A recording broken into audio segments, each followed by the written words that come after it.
Welcome to an epic adventure that will take you through the darkest, most intense battle for survival you've ever seen. The world has been overrun by an unstoppable undead force, and humanity's last hope is on the line.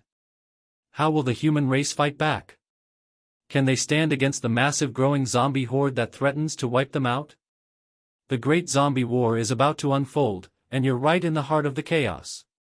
If you love gripping survival stories, intense action, and heart-stopping moments, this is the place to be. Don't forget to subscribe and hit the bell icon so you never miss a moment of the action.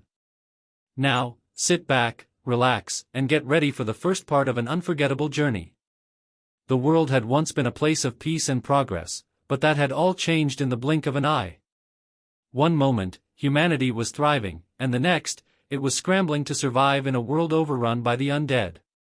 It all started when the first case of a strange virus was reported. At first, it seemed like any other flu outbreak, something to be contained and controlled. But it spread faster than anyone could have imagined, turning the infected into ravenous monsters driven by an insatiable hunger for human flesh. In the early days of the outbreak, governments tried to maintain order, but the virus spread like wildfire. Cities fell one by one, and it wasn't long before the entire world was in chaos. The undead, once human, now wandered the streets aimlessly, preying on anyone unlucky enough to cross their path. The world as it was known ceased to exist. Humanity's survival was no longer guaranteed. The survivors had to adjust quickly. What was once a society based on trust and cooperation had turned into a world of cutthroat competition. Cities became fortresses, and the people inside them were constantly on edge, preparing for the inevitable zombie siege.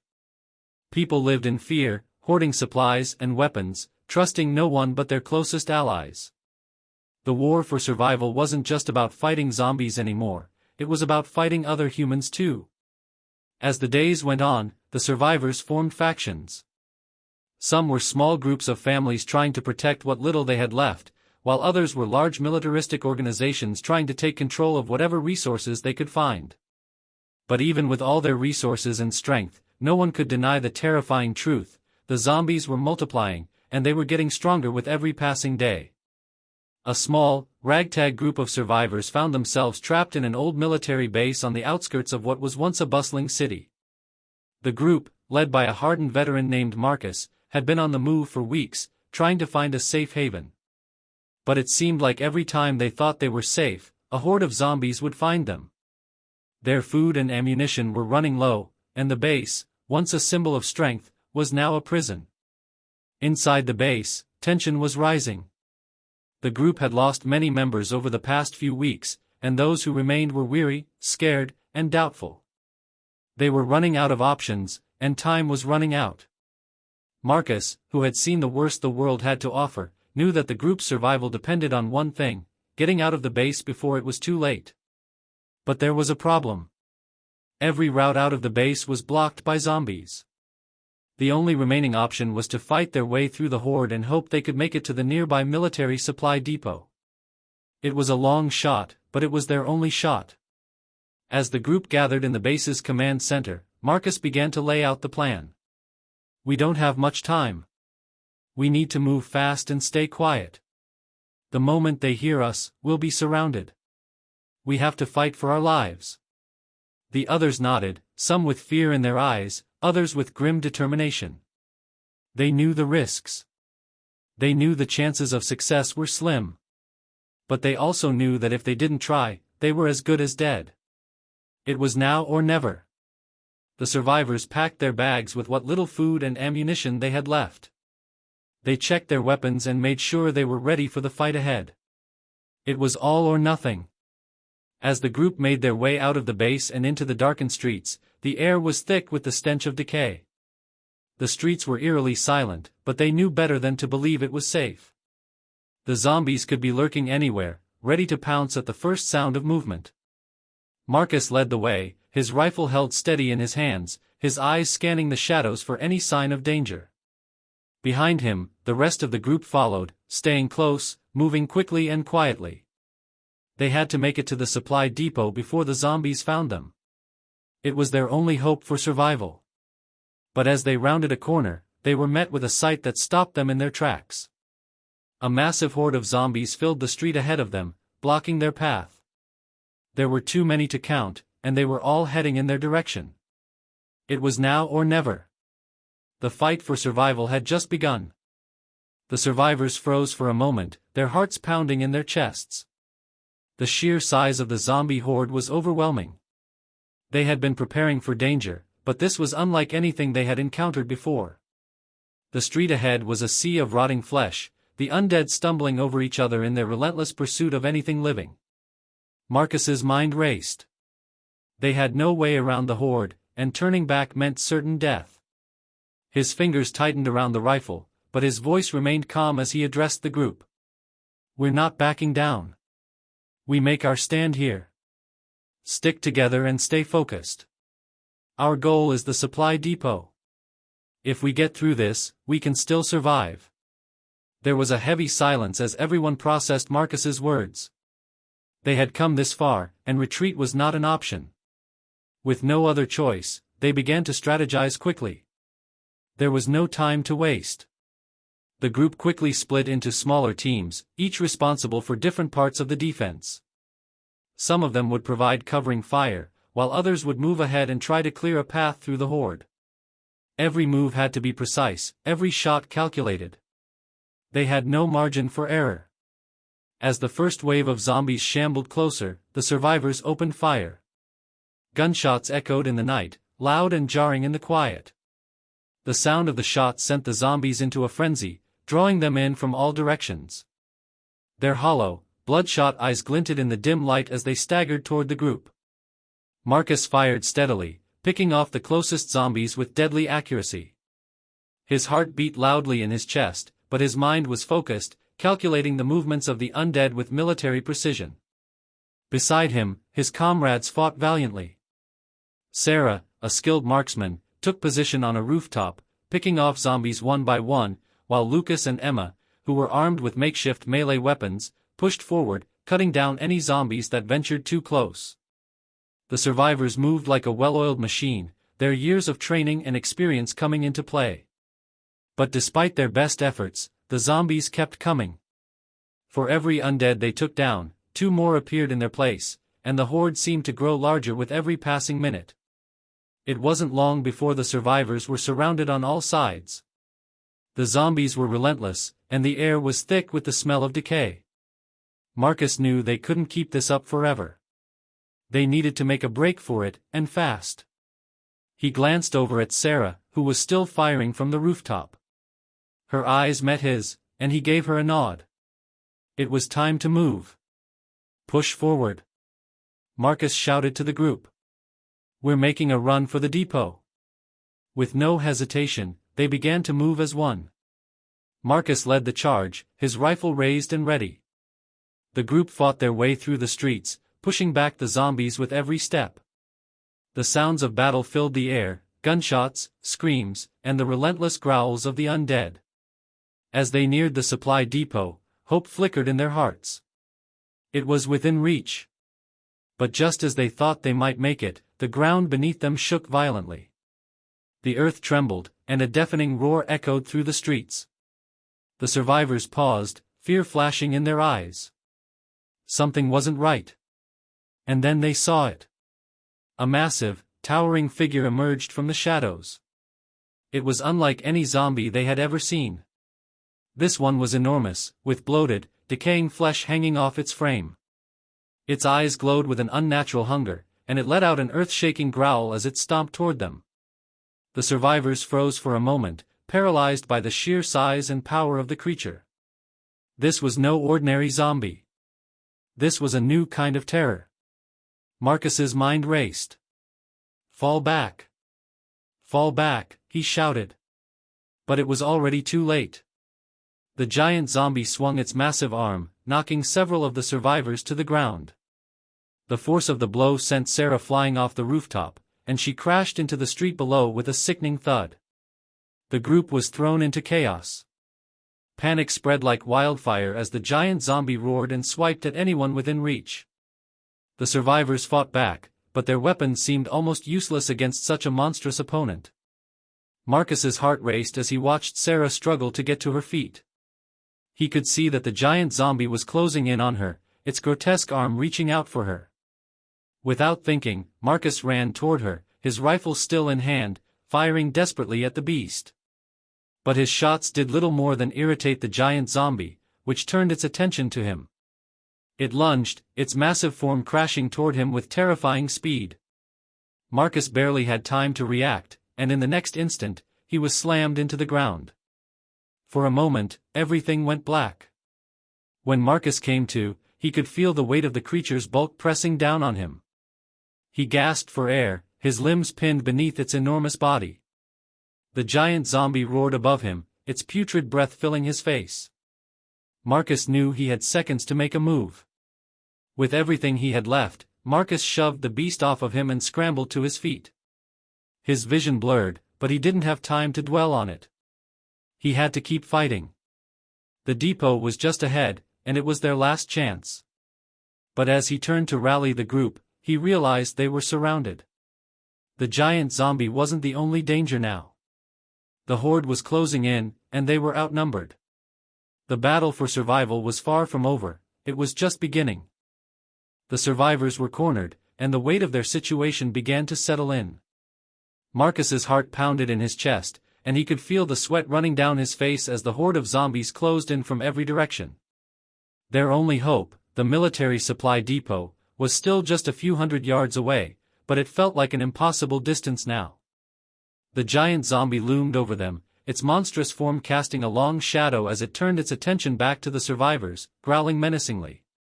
The air was thick with tension, and the sounds of the approaching undead filled the street, a mixture of growls, moans, and the sickening squelch of their decaying bodies.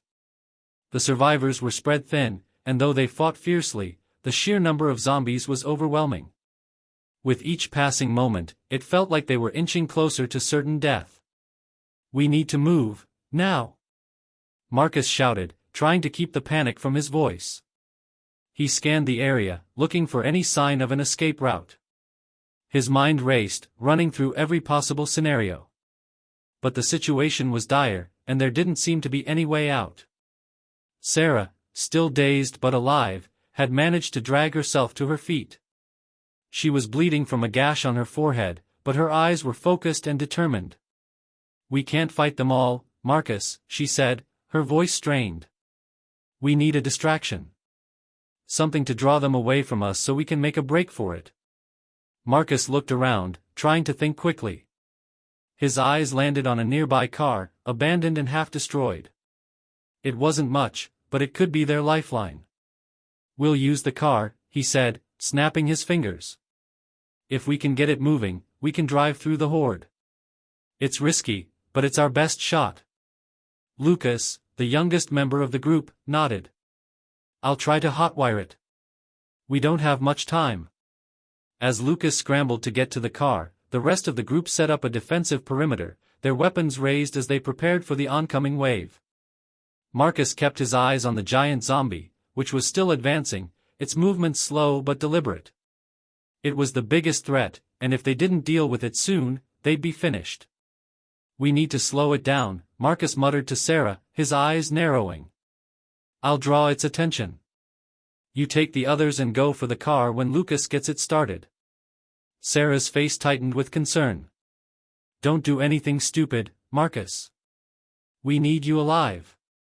But Marcus's mind was already made up. The group had come too far to let fear control them now. "We all make it out alive, or none of us do," he replied firmly. With that, Marcus took a deep breath and ran toward the giant zombie, his rifle raised. The massive creature turned its head at the sound of his footsteps, its glowing eyes locking onto him. The giant zombie let out a guttural roar, its decaying arm swinging toward him. Marcus dove to the side, narrowly avoiding the blow as it smashed into the ground where he had been standing moments before. The rest of the group continued to hold their ground, firing at the horde as it closed in. Emma and Lucas provided covering fire while Sarah helped organize the others. They were all focused on the task at hand, their eyes fixed on their goal, survival. But even with all their strength, the zombie numbers seemed endless. In the chaos, Lucas managed to get the car's engine running. The roar of the engine cut through the noise of battle, and for a moment, it felt like a beacon of hope in the sea of despair. "It's ready!" Lucas shouted, his voice filled with relief. "Go, go, go!" Marcus shouted back, but he was still locked in a deadly dance with the giant zombie. The creature's roar echoed through the streets as it lunged again, and Marcus barely managed to roll out of the way. He fired a few shots at the creature, but the bullets seemed to do little to stop it. As Sarah and the others rushed toward the car, Marcus's heart raced. He knew the only way for them to survive was to get everyone into the vehicle and make a break for the depot. He had to buy them enough time to escape. The Horde was almost upon them now, and the situation was growing increasingly dire. Marcus knew they couldn't hold out much longer. His hands trembled as he reloaded his rifle, his mind focused on keeping the giant zombie at bay. The creature swung again, this time connecting with the side of a nearby building, causing bricks to crumble and fall. Marcus dove behind a wall, taking cover as the Horde closed in. Behind him, Sarah and the others were almost at the car, their weapons firing in rapid succession to keep the zombies at bay. They were so close, but Marcus knew they weren't out of danger yet. The Horde was relentless, and they were all running on borrowed time. "Marcus, get to the car!" Sarah shouted from behind. "Now!" But Marcus didn't move. Instead, he took a deep breath and made his decision. He had one last trick to play. With a final burst of adrenaline, he rushed toward the giant zombie, firing at its exposed limbs as he went. The giant zombie staggered back, momentarily disoriented. That was all Marcus needed. He turned and sprinted toward the car, adrenaline coursing through his veins. The others were already inside, with Lucas at the wheel, ready to drive. "Get in!" Sarah yelled as Marcus reached the car. He jumped into the passenger seat, slamming the door shut just as the giant zombie recovered and charged at them. Lucas hit the gas, and the car roared to life, speeding forward through the Horde. Zombies scattered in all directions as the vehicle plowed through them, the screeching of tires mixing with the sounds of the undead being crushed under the wheels. The car's headlights illuminated the chaos, but for the survivors, it was their only way out. As they sped toward the supply depot, Marcus glanced back one last time. The giant zombie was still in pursuit, but it was far behind them now. They had made it out, barely. But the war was far from over. The supply depot was just the beginning of their fight for survival, and the zombies were not the only threat they would face. The world was a changed place, and humanity's struggle had only just begun. The survivors, though relieved to have escaped the immediate threat, knew their fight for survival was far from over. As the car sped toward the supply depot, the roar of the engine cutting through the eerie silence of the desolate streets, they couldn't shake the feeling that they were only a small step closer to what lay ahead. Every victory in this new world was fleeting, and the constant threat of death loomed over them.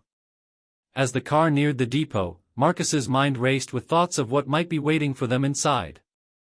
The military had once controlled the supply depot, and it was rumored to hold enough weapons, food, and medical supplies to keep a group of survivors alive for months, if not longer. But it had been abandoned for weeks, and there was no telling whether the depot had been overrun by the undead or if other, more dangerous groups had claimed it for themselves. The road leading to the depot was littered with debris, wrecked vehicles, abandoned tents, and signs of chaos. The world had once been a place of bustling cities, thriving economies, and connected communities. Now, it was a wasteland, every corner a reminder of what had been lost. As they approached the depot gates, Marcus signaled for Lucas to slow down. The car crawled to a stop 100 yards away, and Marcus motioned for everyone to get ready. They had to move fast. There was no telling what dangers awaited them inside. "Stay alert," Marcus said quietly, his voice low and steady.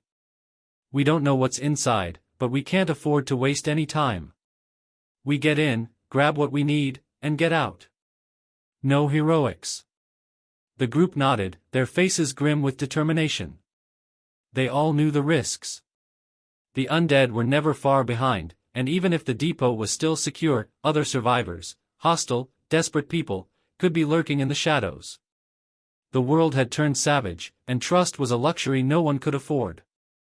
Marcus took the lead as the group exited the car, weapons raised and eyes scanning the surroundings.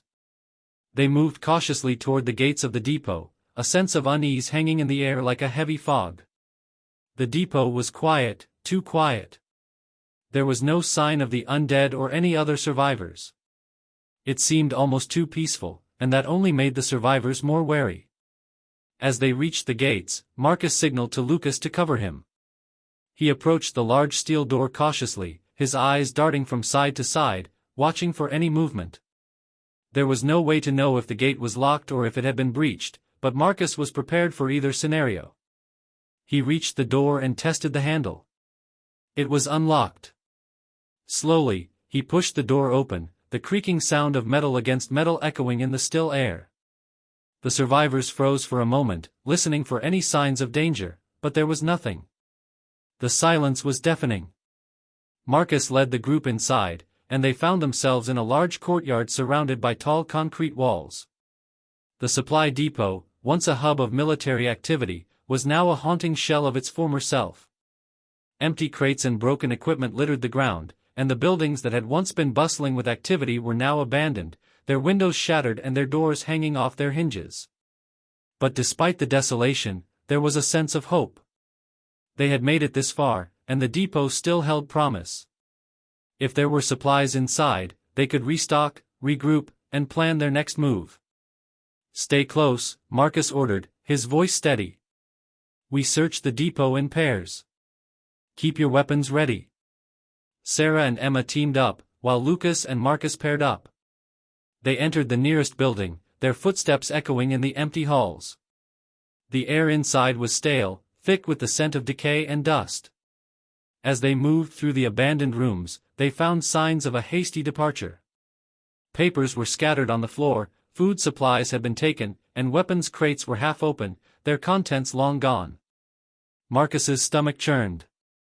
The depot had been ransacked, but there were still signs of life, recent signs. The survivors who had come before them had left in a hurry, and that didn't bode well. "Anything?" Marcus called out to Lucas, his voice low. Lucas shook his head, his face a mask of frustration. "Nothing yet. It's all gone." But then Sarah's voice broke through the silence, sharp with excitement. "Marcus, over here. I found something." Marcus hurried over to Sarah and Emma, who had stopped in front of a large, rusted metal door. It was half open, revealing a dark hallway beyond. As they approached, Sarah carefully pushed the door open, revealing a room filled with shelves of supplies. Cans of food, medical kits, and even a few crates of ammunition were stacked neatly in the corner. It wasn't much, but it was enough to give them hope. "This is it," Marcus said, his voice filled with relief. "We found what we need." They quickly began to gather the supplies, making sure to take only what they could carry. Each of them filled their bags with food, water, and ammunition. The medical kits would be invaluable, especially given the injuries they had sustained in the past few days. But as they continued to gather supplies, Marcus couldn't shake the feeling that they weren't alone. There was something unsettling about the stillness of the depot, and he felt his senses on high alert.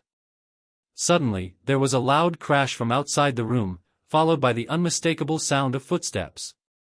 They weren't alone. Marcus motioned for everyone to be quiet, and they huddled together in the corner of the room, weapons drawn. The footsteps grew louder, and then the door to the room slammed open. Standing in the doorway were a group of survivors, their faces hardened with desperation.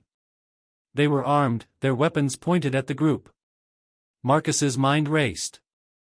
They had found what they needed, but now they had to survive the encounter with these strangers. The war for survival had taken another turn, and the stakes had just been raised. "Drop your weapons," one of the strangers barked, his voice rough. "This is our depot now." Marcus's grip tightened on his rifle, but he knew this was not the time for a fight. "Not yet." "Listen," he said, his voice calm but firm. "We don't want trouble. We're just here for supplies. We'll take what we need and leave. You won't even know we were here." The leader of the strangers narrowed his eyes, clearly skeptical. "You're not the first to think that way," he growled. And you won't be the last. In that moment, Marcus knew they had only one choice: negotiate, or risk everything in a fight they couldn't afford to lose. The future of the survivors hung in the balance, and the outcome of this encounter would determine whether they walked out of the depot alive or met a brutal end at the hands of those who called this place home.